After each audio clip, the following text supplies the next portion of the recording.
Hey there, and welcome. I'm Anna Hartman, and this is Unreal Results, a podcast where I help you get better outcomes and gain the confidence that you can help anyone, even the most complex cases.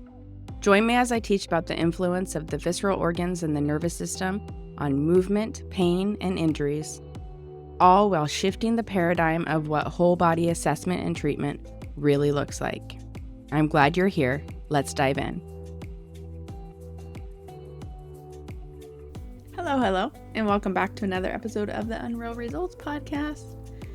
I was trying to decide what to talk about today because I didn't have anything on my mind, and luckily I have a little note on my phone of podcast ideas. And one of them was about the spiral line. I was like, oh, that's actually perfect because I recently just shared in a email to my email list about the origin of my business name, MovementREV, and it has a lot to do with the spiral line, as well as a couple episodes ago, I talked about the most common treatment spots.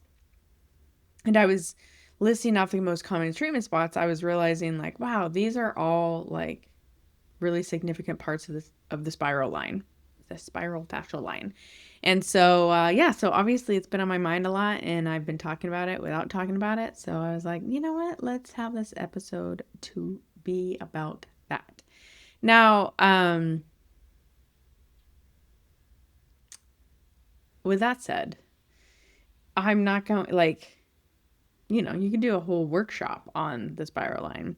So I'm going to kind of talk about it in terms of how I see it, why it matters, why I tend to focus on it, why I think it's a big game changer, and one of those things that you need to be aware of. And I think it helps really map and understand the body. So where do I want to introduce this? Well, let's talk about the MovementREV name. Because like I said, that's part of what made me even think about it in the first place. So recently, the medical assistant for the physician that I work with, she was like, hey, I sent them sweatshirts. And she's like, where did the name MovementREV come from? And so I was like, oh, that's a good question. Long ago. No. So when I started my business, it was intentionally, but unintentionally. Basically, I quit my previous job without necessarily a plan for the next step. I quit my previous job because I knew that I needed a break, number one. Number two, I knew that I wanted to continue to work with my athletes, but I didn't want to be locked in to a methodology or approach that I didn't believe in. And so I also knew that because of that and because I had managed people, I didn't want to, I wanted to do my own thing. And so I knew I was going to do my own business. And then I wanted my business name to represent something. And I had also was very well aware from a business standpoint that not that I one day want to sell my company, but from a business standpoint, if you ever want to sell your company, it's really helpful to not have your company be you and your name. And so I knew I didn't want it to be my name. Even though at the time when I started my business, it was just literally me working with my athletes. But I was just it seems like a good idea to prepare for that for the future, even if it never comes to fruition. And so I started asking my other colleagues that worked with me, the athletes that worked with me. I wasn't asking them what's the name of my business should be. I was basically asking them when you think of working with me, or when you think of what I bring to the table, or when you think of what I teach, what stands out to you. And one of the things one of my colleagues said that I was like really resonated was he said small, what did he say? Like small treatments or small change or small something, big changes. Like, and I was like, oh, I really like that. And along with that, at the time, I was like literally really obsessed with the spiral line and rotational movement patterns and movement in general. It was 2013 and I was coming off of 4 years of a journey post back surgery. And that journey post back surgery led me down a lot of more movement based education than I had ever gotten before. And when I say movement based education, I mean, it's all, of course, exercise is movement based education. Orthopedics is movement based education. But what I mean by movement, I mean like artistic movement. That is when I learned, or like, not just learned, but really dove into the world of Pilates. I dove in the world of gyrokinetics, gyrokinesis, dance. Well, I wouldn't say I dove into the world of dance, but I started learning from people in the world of dance. Started looking at movement more from a whole organism standpoint than just like exercises, if that makes sense. And really, also in that time period, not only understanding movement better, but understanding how to cue movement better and cue the nervous system better. It's also when I like really was like learning a lot more about fascia and the fascial connections and just, all the things that help us not only maintain our shape, but transfer energy throughout our shape efficiently and efficiently move. And so I was like doing a sort of mentorship with Elizabeth Larkham, and we were, kind of doing practical, put the fascial fitness things into play, like practically, and like create cases and see what was happening. And I was noticing that whenever with my patients and with one of my colleagues, Craig Friedman, who was like my guinea pig for this, I was like really doing a lot of focusing on movements of the spiral line. And it was just so cool to see when you focus on spiral line movements, how it cleaned up all movement patterns, but most notably people's gait. And it makes sense, right? Because our spiral fascial line, or not even our spiral fascial line, just rotation in general, the rotational movement is what makes us uniquely human. Our bipedal rotational movement is what makes us human. Our ability to like use our upper extremity to throw something is what makes us uniquely human. And the ability to throw something overhand is us exploiting our rotational capabilities. And from an evolutionary standpoint, that's what I mean by uniquely human. Our bones and our structure has evolved from other animals to create that efficient rotational structure. And that's what I would notice. Like people would come to me for like back pain, knee pain, ankle pain, and if I focused on supporting their spiral line, like their mobility improved, their pain improves, their mobility across the board improved, their movement efficiency, the quickness of which they walked, the pace at which they walked, the connection to their core improved, their weight shifting on their body throughout movements. Like it just saw so many things improve. And so I was literally obsessed with the spiral line. And so at the time, I was like, anybody who worked with me from a rehab standpoint or a exercise standpoint, we were doing like rotational stuff.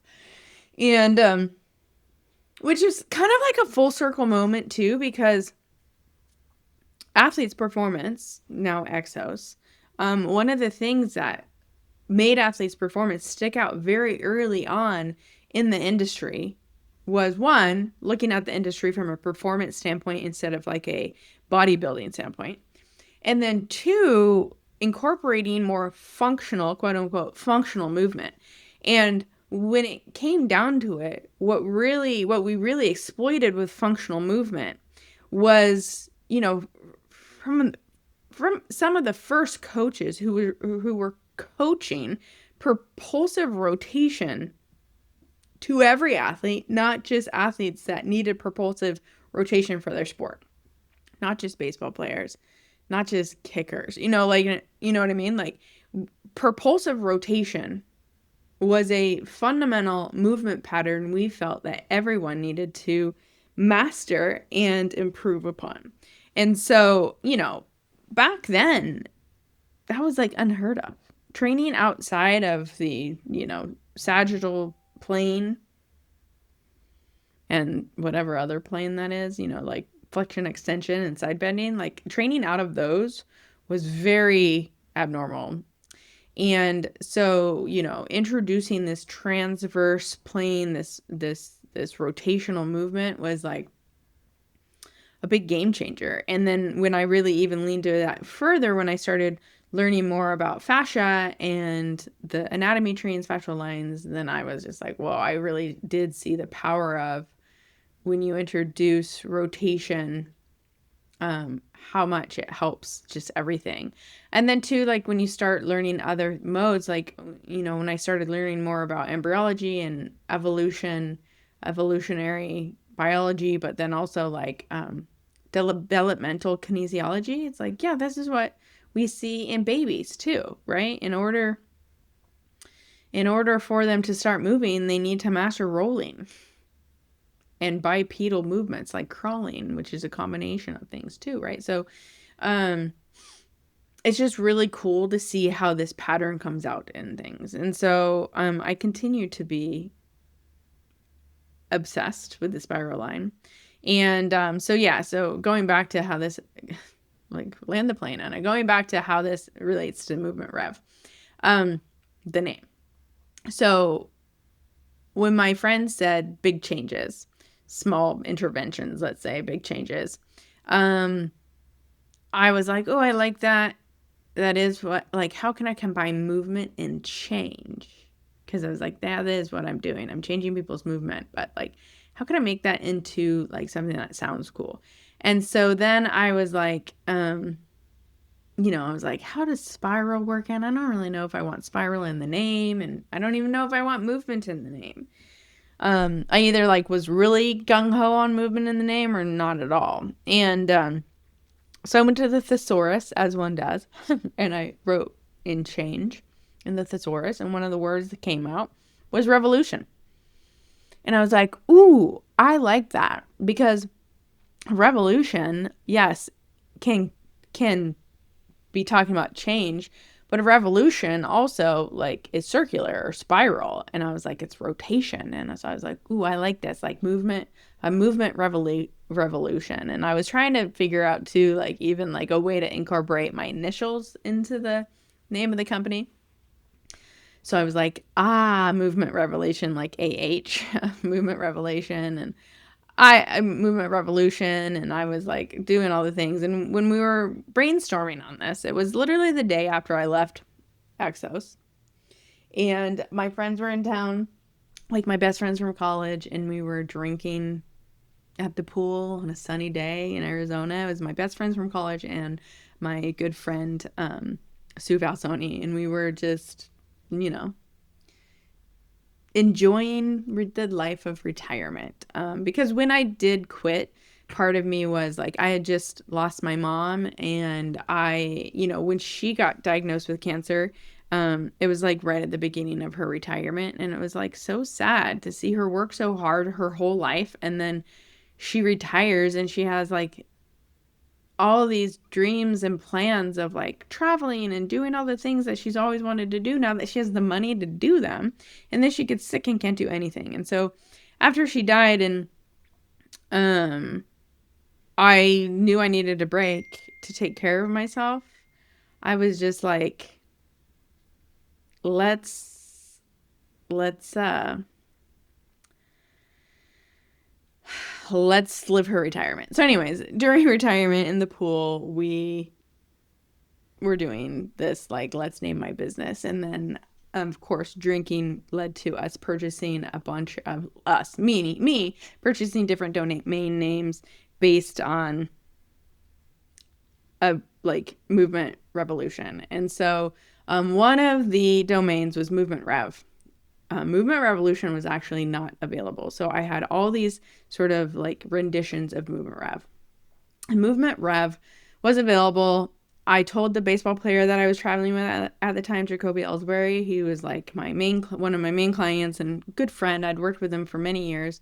And I was telling him, and he was like, Anna, I actually really like MovementREV. Like, drop the revolution. I like MovementREV. And like, think of all the other words that start with REV that could represent what you're doing. And then so I went to the dictionary and we listed out all the words that related to MovementREV. And I was like, oh, I really like this because this incorporates like more of what I'm doing, not just the spirals, not just the movement, not just movement creating change. And so that's how MovementREV was born. And that's why the tagline Revitalize, Reveal, Rev Up exists as well. So that's the backstory. So now 15 minutes later, let's actually talk about the spiral line. So the spiral line, that is just the name of the anatomy that Thomas Myers has developed on his anatomy trains. And the anatomy trains is just a way to look at the myofascial system and its continuity or connectiveness. And the spiral line he calls the parasite line because the spiral line incorporates muscles and fascia from various different other anatomy trains or fascial lines. And so it crosses over. But as you can imagine, it creates rotation, balances the arches, facilitates rotational bipedal movement, and just maintains balance of the whole system. And it basically, his description of the spiral line, it basically is a double spiral that crosses all the planes of the body. And I'm going to kind of like in general tell you what the muscles are from this. But it basically originates on the occipital ridge of the mastoid process in the cranium and then wraps around the upper neck, continues to the splenius capitis and cervicis, the lower cervical and upper thoracic spinous processes, the rhomboids major and minor, the medial border of the scapula, the serratus anterior, the lateral ribs, external oblique, the abdominal aponeurosis, the linea alba, the internal oblique, the iliac crest, the ASIS, the tensor fascia latae, the IT band, the lateral tibial condyle, the tibialis anterior, the first metatarsal base, the peroneus longus, the fibular head, the biceps femoris, the ischial tuberosity, the sacrotuberous ligament, the sacrum, the sacrolumbar fascia, the erector spinae, and then back to the occipital ridge. So it wraps around the body. It basically goes from one side of the head across, or wraps around the front of the trunk to the opposite pelvis, down one side of the leg, under the arch, up, back up the leg, and connects back into the pelvis, up the erector spinae, into the opposite neck. So especially the lower part of the spiral line is like, this connection is like so fundamental. This tibialis anterior to peroneus longus connection to the biceps, the like biceps femoris, the long head and the short head to the adductor mangus, to the ischial tuberosity, to the SI joint ligaments, to the spine, to the TFL, to the IT band. Those connections are big ones. And I end up treating them a ton. And then just freeing up the trunk to rotate is like fundamentally, again, what makes us really human. And when we look at When we look at when the body is in a threatened position, especially when organs or the nervous system are involved, the body's diaphragms in the trunk get very stiff. And when the diaphragms in the trunk are stiff, the pelvic floor, the respiratory diaphragms, they limit quite a bit rotation. And so again, when we have this full free rotation of the spiral line, it indicates a very open to move, a very freedom to move and balanced movement of the whole body. And so I'll make sure Joe links in the show notes the episode from a couple weeks ago about the 5 common spots, as well as the unlocking the fibula episode and the sartorius episode, because the sartorius technically isn't I don't think part of the spiral line. It has a very unique spiraling ability for the lower legs, and I think really supports the spiral line quite a bit. And that's when you look at the spiral line from a different perspective, from Philip Beach. So Philip Beach, in his book Muscles and Meridians, describes the different contractile fields, or how the body is connected. What I love about Philip's work is he goes beyond just the myofascia. He connects it to the organs and everything too. And he calls the spiral line the helical contractile field, and it is combined with the legs, the limbs, as amplifiers of the helical field. So just like we see in like rotational, like ice skating or like twisting, when we want to speed something up, we can manipulate our arms and legs to do it. But the actual rotation comes from the trunk. He says, from a contractile field perspective, humans have uniquely exploited the potential of helical biodynamics. Our bipedal gait patterns employ it, our ability to project force at distance employs it, and our brain's complexity employs helical biodynamics to network our hemispheres together in a manner that no other animal has approached. So, when we start to take in consideration these components of the helical field, we start to see how it connects with our eye movements, and our ability to dissociate those movements, as well as connects via the pelvic floor being such an important piece of it. And it also brings in the spinal engine mechanics and the concept of weight shifting, which I did a whole episode on this that I'll have Joe link in the show notes too, about weight shifting. But it really is us expressing this continuity of the helical field in this limb field, in maintaining and improving, optimizing this bipedal rotational pattern that we have. And much like Thomas Myers describes in Anatomy Trains, Philip Beach describes in the helical field, that the helical field takes from the dorsal ventral and the lateral fields quite a bit too. So it's that parasite line that involves kind of like the whole bodiness, that the helical field arises from our ability to flex and extend and side bend.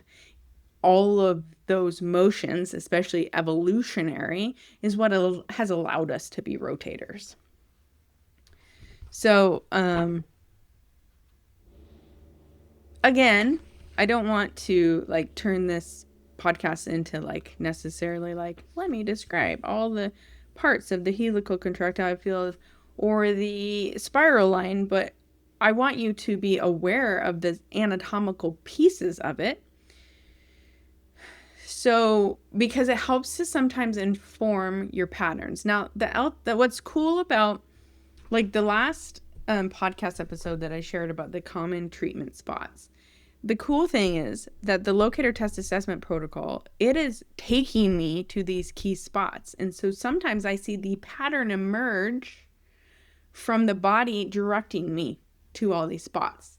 And then because I'm aware of the anatomy of these patterns that are described by these other professionals, then I'm like, oh, I might go searching for something else, right? So if I am taken to somebody's lower extremity, the tibialis anterior, the peroneus longus, the TFL, I'm going to go look at the adductor mangus. I'm going to go look at the obliques and like diaphragm. I'm going to check some trunk rotation. I might even go up to the rhomboids and the scapula and see how the scapular mobility is too.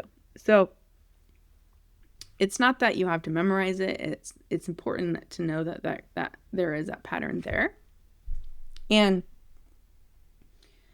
to understand like just how uniquely human it makes. So definitely check out those other episodes and kind of like see big picture, because I think on its own, just knowing this is not necessarily like the key. It's just like recognizing when there's patterns like this and like how they connect back to the like fundamentals, the evolutionary biology, the embryology, the developmental patterns, that kind of thing. And then when you are feeling lost with someone, if you're getting pulled to these spots, you can start exploring the rest of those lines and see if you're missing something. So hopefully that makes sense and you enjoyed the little story to go with it, and I'll see you next time.